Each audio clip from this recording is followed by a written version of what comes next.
Plusieurs questions, enfin, la même question sur le traitement, de ces, séquences, problématiques. Pour reprendre d'abord les discussions sur, la séquence, Loana. Déjà, je signale que c'est une séquence que vous nous invitez à revoir,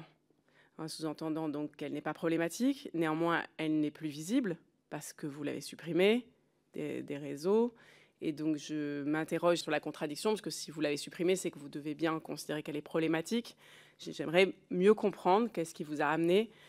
à supprimer cette séquence dont vous nous dites qu'elle n'est pas véritablement problématique parce que vous l'avez faite pour, je vous cite, lui faire plaisir et lui donner la lumière qu'elle mérite. Au-delà de l'appréciation que vous pouvez avoir de ce qui pouvait être bon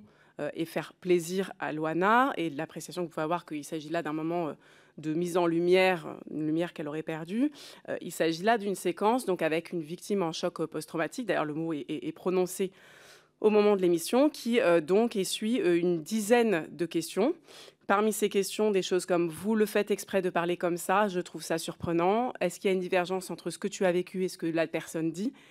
Bref, un certain nombre de choses qui ne sont pas du tout recommandées vis-à-vis de victimes de violences sexuelles et quelle que soit l'appréciation qu'on peut avoir du consentement qu'elle pourrait avoir dans cet état de choc post-traumatique à ce moment. Par ailleurs, vous montrez ensuite dans cette séquence des photos qui présentent donc cette personne nue et tuméfiée, à peine floutée, qui ont choqué énormément d'auditeurs. Donc j'essaie de comprendre à quel moment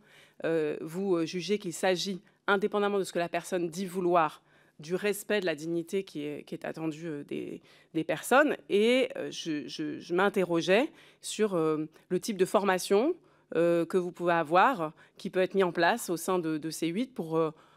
quand il s'agit de traiter des questions de violences sexistes et sexuelles, pour avoir les informations qu'on est en droit d'attendre de base de la part de gens qui vont à l'antenne parler de violences sexistes et sexuelles, parler à des victimes de violences sexistes et sexuelles, et peut-être aussi parler bien au-delà dans leur auditoire à des personnes qui ont été victimes de violences sexistes et sexuelles et qui vont donc visualiser ces scènes.